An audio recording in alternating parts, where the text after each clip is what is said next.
آج فلسطین اور اسرائیل کی آپس میں جنگ شروع ہے۔ مسلمان اس سارے کے سارے تسلسل کے اندر کیا کر سکتے ہیں؟ تو آئیے آپ کو ایک واقعہ سناتے ہیں۔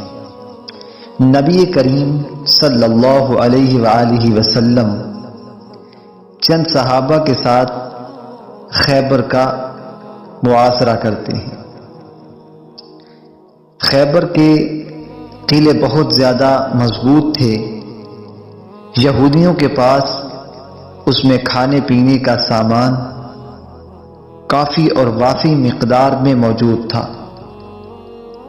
وہ نبی پاک صلی اللہ علیہ وسلم کے محاصرے کے ٹوٹنے کا انتظار کر رہے تھے، کیونکہ آپ صلی اللہ علیہ وسلم اور آپ کے صحابہ کے پاس خورد و نوش کا سامان بہت تھوڑا تھا، جو دن بدن ختم ہونے کو تھا۔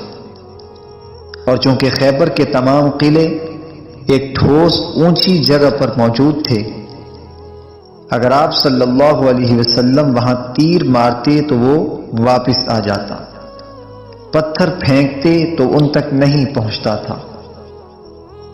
پھر خیبر تباہ نہیں ہوا، خیبر فتح نہیں ہو رہا تھا۔ اسلامی فوج کئی دن تک انتظار کرتی رہی، لیکن یہودی قلعہ چھوڑنے کے لیے تیار نہیں تھے۔ کئی دن تک انتظار کرنے کے بعد ہمارے نبی صلی اللہ علیہ وسلم نے صحابہ سے مشاورت کرنے کے بعد ایک حکمت عملی تیار فرمائی۔ حکمت عملی یہ تھی کہ یہودیوں کا سارا معیشت کا دار و مدار قلعے سے باہر لگی کھجوروں پر ہے۔ کیوں نہ ہم کھجوروں کو کاٹ ڈالیں تاکہ یہودی اپنی معیشت سے مکمل طور پر ہاتھ دھو بیٹھے۔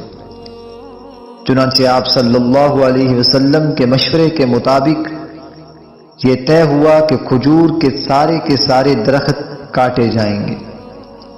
خیبر کے یہودیوں نے جب معیشت ڈوبتی ہوئی دیکھی، اپنی قسمت ٹوٹتی ہوئی دیکھی اور اپنا مستقبل اکھڑتا ہوا دیکھا، تو وہ جان چکے تھے کہ ہمارے لیے پیسہ، دولت اور خوشحالی کتنی زیادہ ضروری ہے۔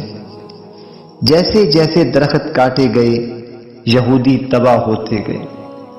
درختوں کے کٹ جانے کے بعد یہاں رہنے کا کوئی فائدہ نہیں تھا، اس لیے یہودی قلعہ چھوڑ کر باہر معاہدہ کرنے کے لیے تیار ہو گئے۔ آپ صلی اللہ علیہ وسلم نے چند شرائط پر معاہدہ کیا اور خیبر کو فتح فرما لیا، اور یہودیوں کو خیبر سے بعد میں نکال دیا گیا۔ آج ہماری مثال بالکل ویسی کی ویسی ہے۔ ہم لعنت بھیجیں، ہم مذمت کریں یا ہم ان کے لیے بد دعائیں کریں تو یقیناً ہماری لعنت، ہماری ملامت اور ہماری لعن طعن یہ اسرائیل تک نہیں پہنچے گی۔ ہم پتھر پھینکیں تو وہ تل ابیب تک بھی نہیں پہنچے گا، ہم تیر پھینکیں تو وہ اسرائیل تک نہیں پہنچے گا۔ لہٰذا ہمیں وہی حکمت عملی تیار رکھنی چاہیے جو ہمیں ہمارے پیغمبر صلی اللہ علیہ وسلم بتا کر گئے۔ وہ کیا تھا کہ یہودیوں کی معیشت کو تباہ کر دو، وہ خود بخود تباہ ہو جائیں گے۔